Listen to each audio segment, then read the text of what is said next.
จะดีหรือบ่ถ้าเทรดเดอร์มีเครื่องมือที่ดีที่สุดสามารถบอกจุดเข้าและจุดออกได้แบบแม่นยำพร้อมท้ายคลิปแจก EA ฟรีสำหรับไผที่บ่มีเวลาเทรด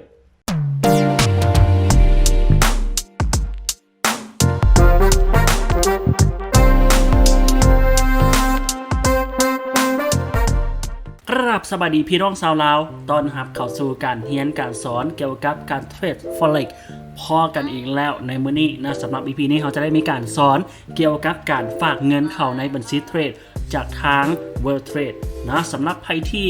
เปิดบัญชีเทรดกันแล้วมีบัญชีแล้วบอกว่าจะเป็นบัญชีโปรพรีเมียมหรือว่าจะเป็นบัญชีไมโครเนาะอยากจะฝากเงินตามเลขที่เราแจ้งไปบางหนึ่งนะก็คือฝากขั้นต่ำแมน$25ขึ้นไปและกับบัญชีพรีเมียมฝากขั้นต่ำ$200ขึ้นไปและบัญชีโปรฝากขั้นต่ำ$500ขึ้นไปเนาะอย่าผิดกฎเด้อถ้าหากว่าใครที่ผิดกฎแล้วจับได้เขาจะได้มีการบล็อกบัญชีการเทรดเนาะจะได้มีการเปิดบัญชีใหม่นั่นเอง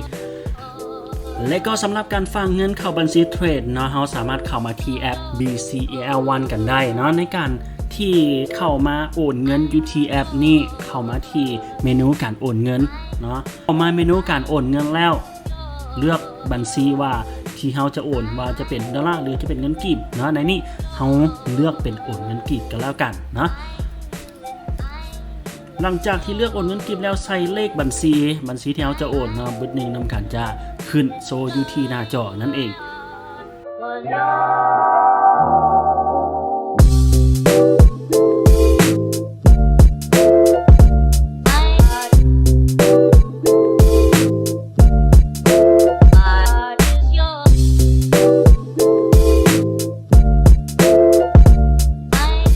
หลังจากที่ใช้เลขบัญชีไปแล้วเนาะจะขึ้นให้เฮาใส่คำตอบที่เฮาเปิดบัญชีอยู่ที่ธนาคารนี่หรือว่าใส่ลายนิ้วมือก็ว่ากันไปเนาะในนี้การเพิ่มบัญชีสำเร็จแล้วเฮาสามารถใส่จำนวนเงินว่าเฮาจะโอนเงินไปเท่าใดเนาะในนี้สมมุติว่า$10สมมุติว่าในตอนนี้เรท89แบบนี้เนาะเฮาก็สามารถ89,000เป็น$10ได้กดต่อไปเลยใส่คำอธิบายเนาะอธิบายตัวนี้สำคัญก็คือ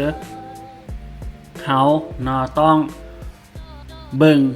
บัญชีที่เขาเปิดมาในตอนทำอิฐนะเป็นบัญชีอีหยังเป็นบัญชีโปรบัญชีไมโครบัญชีพรีเมียมก็ว่ากันไปแต่ต้องใส่บัญชีเทรดนะบัญชีเทรดนี่สมมุติว่า110111351ใส่รายละเอียดไป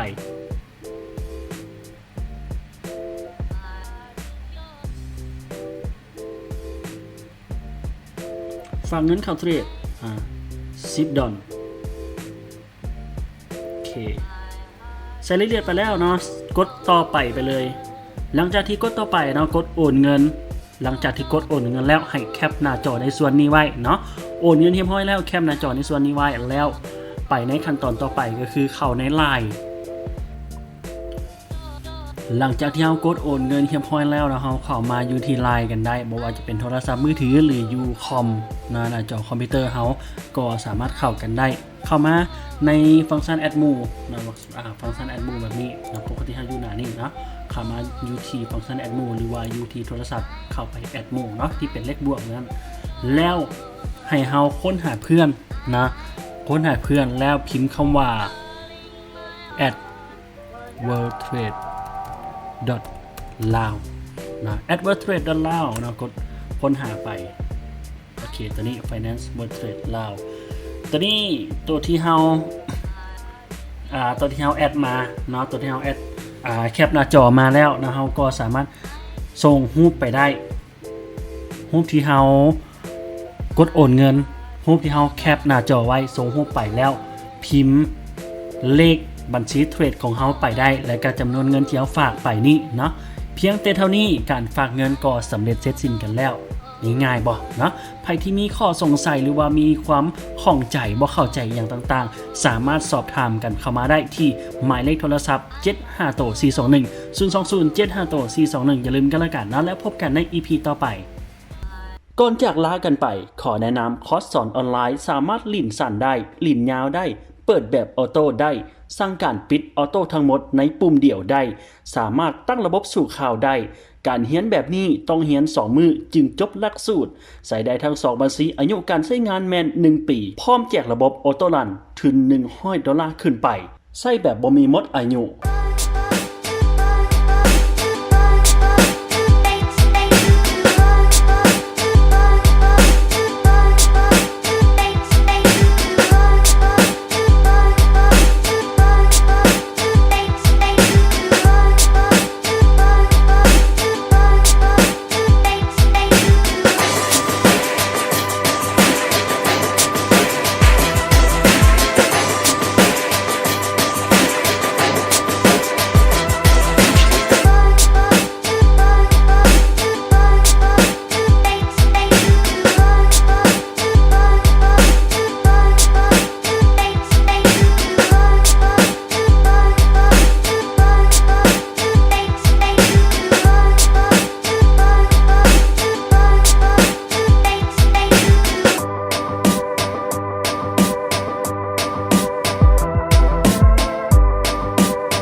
Smooth, bam, every time.